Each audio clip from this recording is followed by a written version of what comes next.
Allez, on va parler série maintenant avec Héloïse Goua parce que ce matin, devant notre invité culotté, vous vouliez revenir sur une série délicieuse à l'humour assez gênant parfois. Bah oui, parce que Marie, mettre mal à l'aise, c'est votre truc. Vous êtes un petit peu la reine du cringe. Est-ce que tout le monde est OK avec le mot cringe ? Ouais, j'ai découvert ça il y a quelques jours. Voilà, c'est quelque chose d'embarrassant, de malaisant. Vous savez, ce truc qui vous fait un peu plisser des yeux, qui vous donne envie de regarder ailleurs, mais en fait, vous continuez à regarder parce que vous aimez bien, au fond.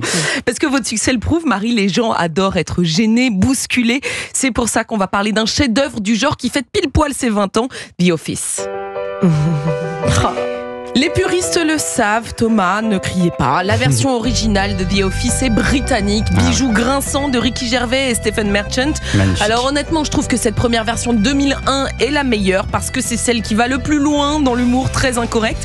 Mais comme je ne trouve plus les 14 épisodes sur les plateformes sans devoir payer, et ça c'est pas mon genre, eh bien on va plutôt parler du remake américain de Greg Daniels, excellent également, et c'est celui qui est le plus connu. Qui est aussi très très réussi. Alors pour les auditeurs qui connaissent pas bien cette série culte, expliquez, ça parle de quoi ? The Office suit le quotidien morose d'employés de la Dunder Mifflin, une entreprise de papier en Pennsylvanie.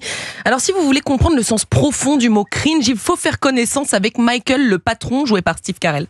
Tout le monde peut être homo. Des hommes d'affaires, ou encore des antiquaires, des coiffeurs, ou des comptables. Oscar, pourquoi ne pas saisir cette opportunité pour faire ton coming out en toute intelligence ? Allez, vas-y, lève-toi. Je fais ça pour toi. Je fais ça pour toi. Qu'est-ce que c'est gênant. Alors pour ajouter de l'épaisseur au malaise, il vous faut beaucoup de blanc, beaucoup de silence face caméra, histoire de laisser planer une gêne, une vraie mission parfaitement accomplie par The Office, qui est tournée à la façon d'un documentaire parodique. C'est ce qu'on appelle un mockumentaire. Personnellement, l'homosexualité ne me choque pas. Dans les années 60, j'ai fait l'amour à plein de femmes, souvent à l'extérieur, dans la boue, sous la pluie. Et il est possible qu'un mec se soit glissé. Il n'y a aucun moyen de le savoir. Aucun moyen de savoir si un homme s'est glissé dans tout ce fatras.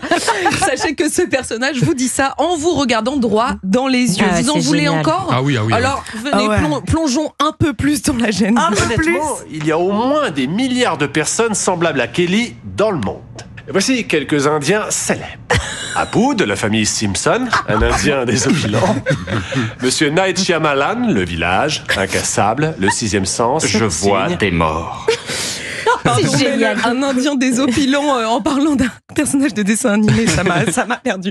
Si ces quelques extraits vous font rire, foncez voir The Office sans vous poser de questions. En revanche, si ces passages vous en fait frissonner, arrêtez-vous là parce que vous n'avez rien vu. Ah oui, c'est fou. Et alors pourquoi beaucoup de gens considèrent The Office comme la meilleure série comique de tous les temps ? Dont vous, Thomas. Oui. Déjà, je trouve que la série réussit l'exploit de rendre drôle le patron Michael, un gars pas drôle, mais qui se croit très drôle.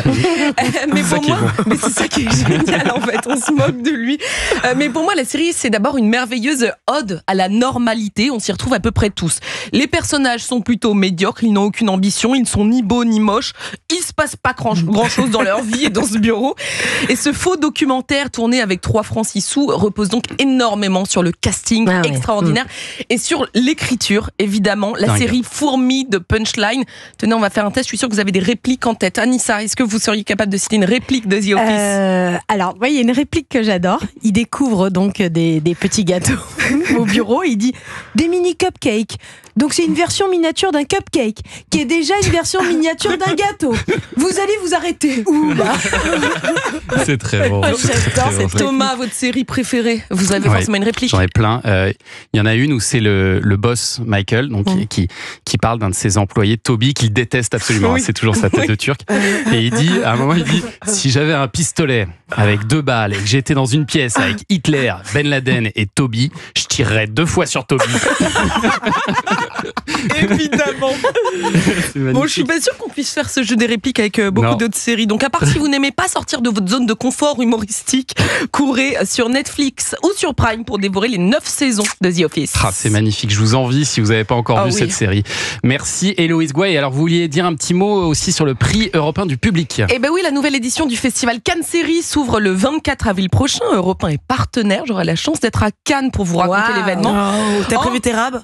Non, j'ai prévu d'aller les chercher tout à l'heure. Ça intéresse tout le monde. Très bien. En attendant, c'est à vous, chers auditeurs, de voter pour votre série série française préférée de l'année. Zorro, Cat's Eyes, Fiasco, Culte, La Fièvre et plein d'autres. À vous de choisir pour voter. Rendez-vous sur europe1.fr. Une petite annonce, Anissa, maintenant. Ah oui, alors j'ai quelque chose de très chouette à vous annoncer. Vous savez que cette année, c'est les 70 ans d'Europe 1. Bien sûr. 1955-2025.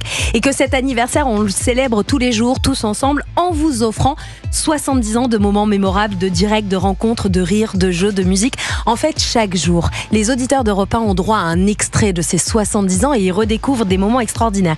Et en cette fin de mois de mars, nous célébrons les 60 ans de la sortie du film Le Cornio. C'est quand même le premier film qui a dépassé les 10 millions de spectateurs au cinéma. C'est la première comédie qui a fait ça.